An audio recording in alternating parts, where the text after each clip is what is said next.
आज हरियाणा विधानसभा के बजट सत्र का 7वां दिन है। सीधे चलेंगे हरियाणा विधानसभा की कार्यवाही में। कभी रुककर देखना जरूर, कभी बैठकर सोचना जरूर, क्यों हर बार मुंह की खाते हैं, खुद के भीतर झांकना जरूर। अंत में अध्यक्ष महोदय, मैं सदन में यही प्रार्थना करता हूं कि माननीय वित्त मंत्री के रूप में माननीय मुख्यमंत्री जी ने जो बजट रखा है, ये बजट पूरे हरियाणा को खुशहाल करने वाला बजट है। ये हर वर्ग को खुशहाल, किसान के लिए, मजदूर के लिए, गरीब के लिए, दुकानदार के लिए, व्यापारी के लिए, हर एक के हितों का बजट है। हरियाणा की खुशहाली को और आगे ले जाने के लिए हम सब ने सर्वसम्मति से मिलकर इस बजट को पास करना है। धन्यवाद। जय Hind. Shri Bharat Bhushan Batra. Honourable speaker sir, आपका बहुत बहुत धन्यवाद करता हूं और साथ में मुख्यमंत्री जी भी आदरणीय सदन के अंदर बैठे हैं।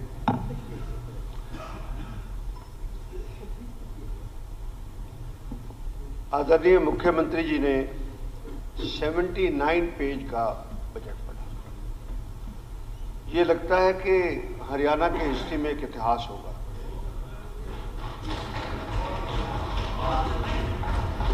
कोई बात नहीं, लेकिन भारत की फाइनेंस मिनिस्टर आदरणीय श्रीमती निर्मला सीतारमन जब पूरे देश का बजट पढ़ती हैं तो पेज सिर्फ 28 पेज का होता है। 28 पेज में सारे हिंदुस्तान का बजट पढ़ा जाता है और एक स्टेट का बजट, वो बता रहे थे कि 14 रिपीटिशन थी। मैं बैठे बैठे कांटे मार रहा था कि कौन सी रेलेवेंट है, कौन सी रेलेवेंट नहीं है। उसमें कुल मिला के 28-30 पेज ही रेलेवेंट बनते थे। आदरणीय मुख्यमंत्री, पिछली बार आदरणीय मनोहर लाल जी ने बजट पेश किया, वो हमने कहा कि उनको लेंथी आप बजट देते हो या कुछ, उन्होंने 48 पेज का पढ़ा। 48 पेज, आपने तो उनका भी रिकॉर्ड तोड़ दिया। मतलब कुछ में कुछ लिखते कुछ करते। आपने 79 पेजेस का रेलेवेंट, वो एक है, मैं कहावत सुनाना नहीं चाहता भी, वो देखा था भी सांग कर रहा था, मैं तो डोगा ले तो अभी बढ़ाया किसने था, सांगी ने कुछ नहीं कहता। आपने अच्छी तरह स्पीच 3 घंटे बिना पानी पिए की। सबसे पहले पिया, चलो ठीक है। सबसे पहले मुख्यमंत्री जी, आपने 25-26 बजट एस्टीमेट के अंदर 20,599 का रेवेन्यू डेफिसिट किया है। ये एक स्टेट के लिए बड़ा ट्रांजिशन है। आप अपनी इनकम, रेवेन्यू रिसीट को नहीं बढ़ा सकते, ये किसकी कमजोरी है? आप कर्जा लेके रेवेन्यू डेफिसिट को पूरा करते हो, ये परंपराएं गलत हैं। इस परंपराओं से देश तरक्की नहीं करता, प्रांत तरक्की नहीं करता। उसके बाद सर, ऑनरेबल स्पीकर सर, आपको ये बता दूं मैं इस बात के लिए कि आप हमेशा ही पुरानी बातों को कंपेयर करते हैं। मैंने 10 साल ये भी देखे, आप मुख्यमंत्री हैं, स्टेट के लिए अच्छा करेंगे।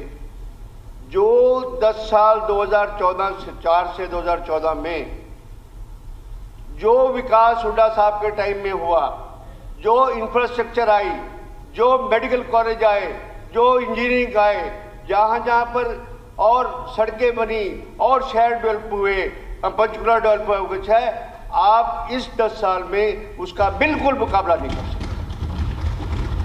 कोई भी मुकाबला कहीं से करके दिखा दो, किस चीज के लिए कितने पैसे खर्च किए आए थे, उनकी गिनती करूंगा तो लंबा हो जाएगा मुख्यमंत्री जी। और 2014-15 के अंदर जब आपको हमने सरकार दी थी, आपने सरकार ली थी, 2013-14 के अंदर रेवेन्यू डेफिसिट आदरणीय मुख्यमंत्री जी सिर्फ 3875 करोड़ रुपए था। You compare that in 10 years, you have increased the revenue deficit 6 times, which is not good for the economy. उसके बाद सर, आपने अपनी बजट के अंदर स्टेट की आउटस्टैंडिंग लिखी।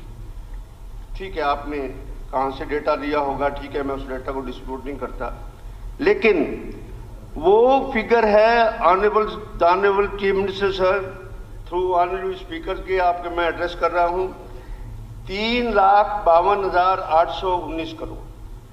वेयर एज ये figure reserve bank of India से हम अगर उठाते हैं तो वो आती है 3,69,000।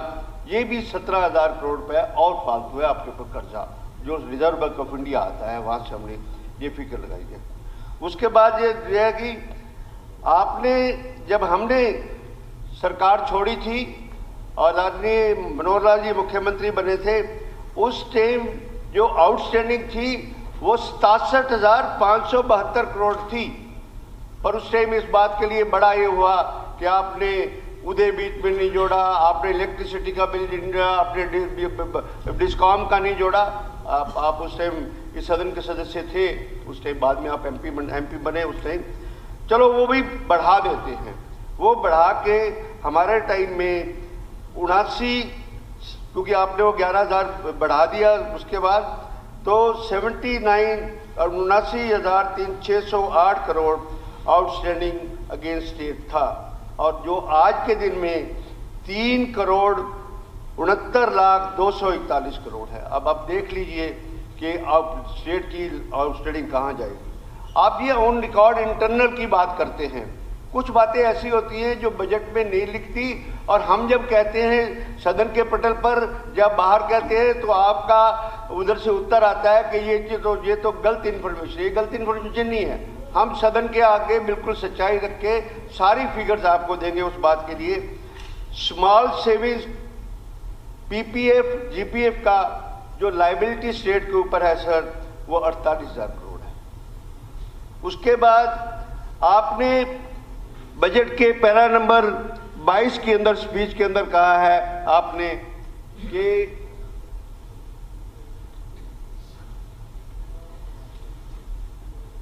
हमारे पास टोटल 43 उपक्रम हैं और 14-15 के अंदर कुल बकाया जब सरकार छोड़ी तो 69,922 करोड़ था, और 23-24 में घटकर 68,295 करोड़ रह गया। इसका मतलब यह है कि इन उपक्रमों में आप 1,000 करोड़ भी नहीं घटा सके 10 साल के अंदर, लोन कहीं से घटा ही नहीं सके आप उस बात के लिए। फिर आपकी एडिशनल लायबिलिटीज आती है, इन सब का अगर हम टोटल करें कि पब्लिक इंटरप्राइजेस की आपने अभी 68,000 कहा, 48,000 कहा, स्मॉल सेविंग्स वगैरह कहा या कुछ है। उसके बाद unpaid discom electricity bills by the government department, ये जो ड्यू हैं ये 46,193 करोड़ है।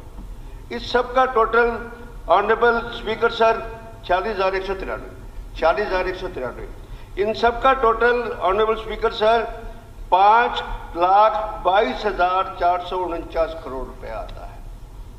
अब मैं एक बात आपसे कहूंगा कि 5,22,449 फिगर आ गई। अब आउटस्टैंडिंग की जो लायबिलिटी थी ये जीएसडीपी से कितनी परसेंटेज पे कंपेयर करती है इस बात के लिए, और वो आपकी जो लायबिलिटी है, मैं आपकी लायबिलिटी जो आपने बजटेड ग्लास में है उसी को ले रहा हूँ, मैं चलो उसको नहीं कर रहा क्योंकि आपने फिगर उसमें दी है। तो जीएसपी में बजट एस्टीमेट 2025 के अंदर आपने 30.4% जीएसडीपी का आपके पास टोटल आउटस्टैंडिंग स्टेट की है। लेकिन जब हमने सरकार छोड़ी थी इसीलिए कहा कि बार बार कंपेयर करना बंद कर दो कि उस टाइम ये था, उस टाइम ये था। उस टाइम जब सरकार छोड़ी थी honourable speaker sir, it was only 19.9%, 11% की इंक्रीज टोटल आउटस्टैंडिंग में आपके राज के अंदर हुई है, भारतीय जनता पार्टी के राज के अंदर हुई है। अब एक बात और आपके सामने मैं कहता हूं कि मैंने इनका टोटल किया। अब टोटल में फिगर बताऊंगा तो उसमें मैं उसको लमसम में आपके सामने कह देता हूं इस बात के लिए कि according to budget and glance 2014 का जो ऋण था वो 1,50,900 था और 14-15 में, और अब जो आता है आपके वो 5,22,000 करोड़ आता है। इसको जो आउटस्टैंडिंग टोटल है, और एक और फिगर बड़ी ज़बरदस्त हमारे सामने आती है, वो आती है कि हमारे प्रांत में लोगों पे कर्जा कितना है। ये बहुत रेलेवेंट बात है। आप जीएसडीपी की बात करते हैं, आप जिस भी जीएसडीपी 12 लाख करोड़ की बात करते हैं, वो आपका डिपार्टमेंट है, कितनी बढ़ाते हो कितनी, क्योंकि आप वो फिगर के एडजस्टमेंट करने के लिए ये बढ़ाते हो घटाते हो, उसमें छोड़ दूं। पर उसमें मैं एक बात कहना चाहता हूं आपको ऑनरेबल स्पीकर सर, कि ये टोटल मिला के सरकार को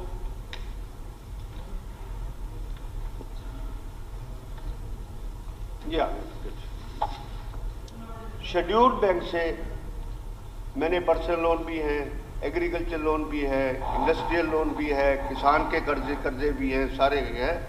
वो है जी 5,82,106 करोड़, और ये टोटल मिल के बन जाती है सर 10,50,515 करोड़।